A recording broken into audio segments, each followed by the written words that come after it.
아무리 잘해줘도 결국은 나만 남아. 지인이 이런 말을 털어놓았습니다. 가족을 위해, 직장을 위해, 친구를 위해 평생을 살았지만 돌아보니 정작 자신이 없더라는 것입니다. 그의 눈에는 서운함보다 공허함이 더 깊었습니다. 우리도 비슷합니다. 누군가에게 인정받고 싶어서, 미움받지 않기 위해, 좋은 사람으로 보이기 위해 참고 맞추고 웃으며 살아갑니다. 그러다 어느 순간 나는 누구였는지, 무엇을 좋아했는지, 어떻게 살아야 했는지를 잊게 됩니다. 오늘 이야기할 주제는 이렇습니다. 타인을 만족시키기 위한 삶은 자신을 잃어버릴 수 있다. 진정한 자신을 찾기 위해서는 타인을 잃어버릴 줄 알아야 한다. 불교는 언제나 묻습니다. 너는 누구인가? 이 질문에 답하기 위해 우리는 오늘도 타인의 그림자에서 벗어나 진정한 자기를 향해 나아가야 합니다. 세상은 끊임없이 우리에게 기준을 줍니다. 좋은 사람은 이래야 한다. 가족이라면 이 정도는 해야 한다. 사회인이라면 참아야 한다. 그래서 우리는 늘 어딘가에 맞추며 삽니다. 말투도 조심하고, 표정도 조절하고, 내 감정도 자꾸 눌러둡니다. 그 결과 겉으로는 아무 문제 없어 보이지만 내면은 점점 허전해집니다. 불교에서는 이것을 아상이라 부릅니다. 나라는 이미지, 나라는 고정된 틀에 스스로를 가두는 마음입니다. 부처님은 말씀하셨습니다. 자기를 잃고 남을 따르다 보면 진실한 삶과 멀어진다. 그렇다고 해서 무조건 이기적으로 살라는 뜻은 아닙니다. 오히려 그 반대입니다. 진짜 나를 모르면 타인에게도 진실할 수 없습니다. 유마경에는 이런 구절이 있습니다. 모든 중생을 이롭게 하려면 먼저 자신을 살펴야 한다. 타인을 위해 사는 삶, 그것이 공덕으로 이어지려면 먼저 자기 자신과의 관계가 바탕이 되어야 합니다. 내 마음이 비어있고 나를 모르고 나를 아끼지 않으면 타인을 위한 행위도 결국 피로와 서운함으로 바뀝니다. 불교의 수행은 관찰에서 시작됩니다. 지금 나는 무엇을 위해 이 행동을 하는가? 이 말은 누구를 위한 것인가? 이 선택은 정말 내 진심인가?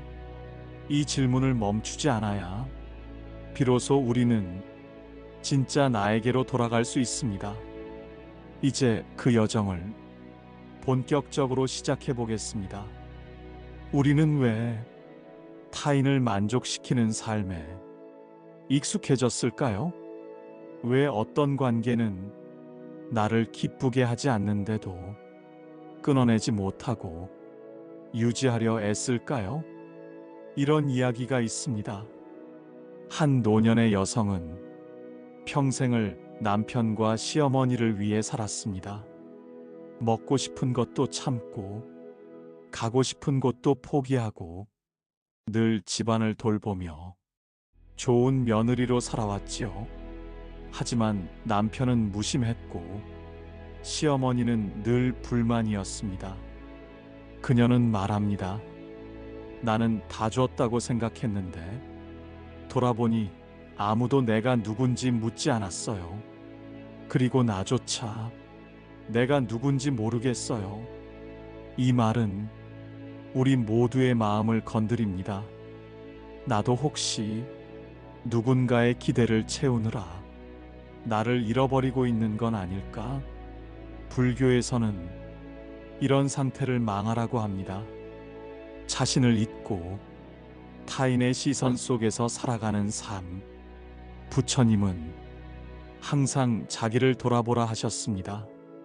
진정한 공덕은 자기를 지키는 데서 시작된다고요. 법구경에는 이렇게 나옵니다. 스스로를 이기기보다 더 큰 승리는 없다. 이 말은 이기적으로 살라는 뜻이 아닙니다. 진짜 나와 연결되지 않은 삶은 아무리 남을 위한 것처럼 보여도 결국은 고통으로 돌아온다는 의미입니다. 한 남성은 말합니다. 나는 늘 좋은 아버지, 좋은 남편으로 살려고 했어요. 아이들 학원비 대느라 하고 싶던 일을 포기했고, 가족 여행을 위해 친구들과의 약속도 끊었어요. 그런데 지금 가족들이 모두 나를 당연하게 여기고 나는 어디에도 내 자리가 없는 느낌입니다. 이 남성은 좋은 역할 속에서 사라지고 있었습니다. 불교에서는 이것을 자기의 경계가 무너진 상태라고 봅니다. 연기의 법칙은 말합니다. 모든 것은 서로 연결되어 있으나 각자는 분명한 조건 위에 존재합니다. 나를 무너뜨려서 관계를 유지하려 하면 그 관계는 결국 무너집니다.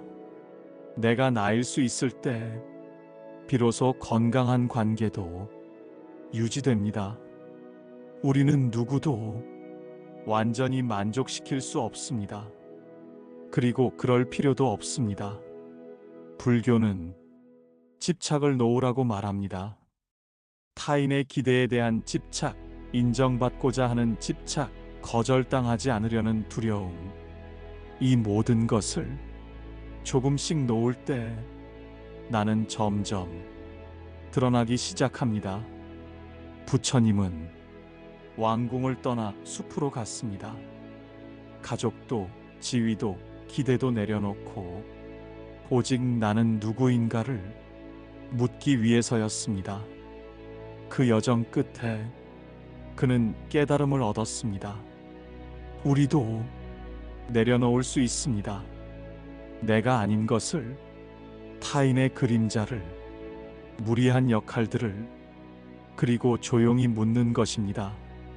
나는 무엇을 원하고 있는가? 나는 어떤 삶을 살고 싶은가?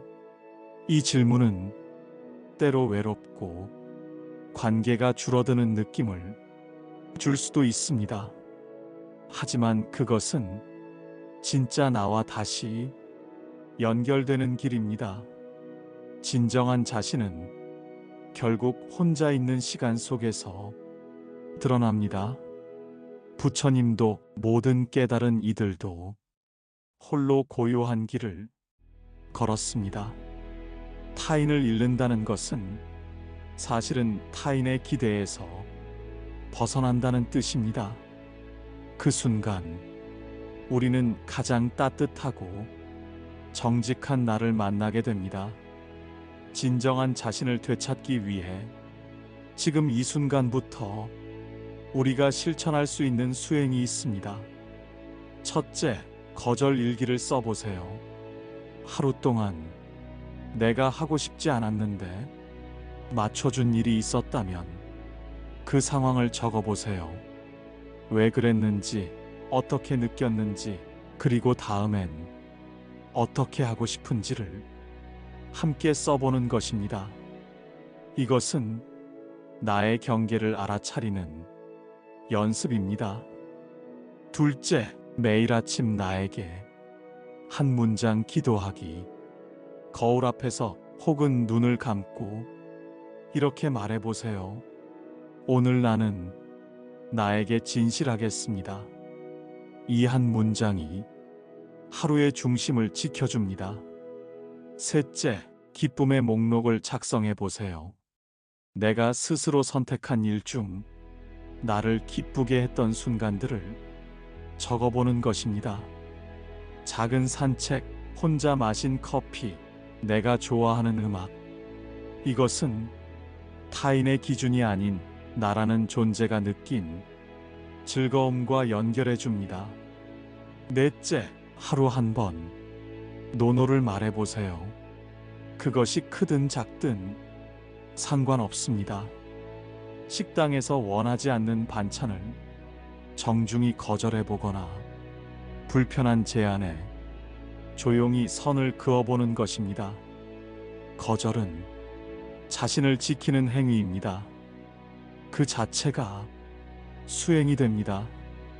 다섯째, 일주일에 한 번 혼자 있는 시간을 만들어 보세요. 30분만이라도 휴대폰 없이 조용히 앉아 내 마음의 소리를 들어보세요. 그 침묵 속에서 타인의 기대가 사라지고 내 진짜 소망이 들려올 것입니다. 누군가의 기대에 맞춰 살아가던 우리는 언젠가 문득 이렇게 묻게 됩니다. 나는 누구인가? 그 물음 앞에서 우리는 때로 외롭고 때로 두렵습니다. 하지만 불교는 말합니다. 진리는 언제나 내 안에 있다고. 당신은 스스로 빛날 수 있습니다. 누군가의 인정이 없어도, 그 누구의 칭찬이 없어도 당신은 이미 충분한 존재입니다. 그 사실을 깨닫기 위해 우리는 오늘 한 걸음만 안으로 향하면 됩니다. 타인의 마음이 아닌 자신의 마음을 향해. 그 길 끝에서 당신은 진정한 평화를 만나게 될 것입니다.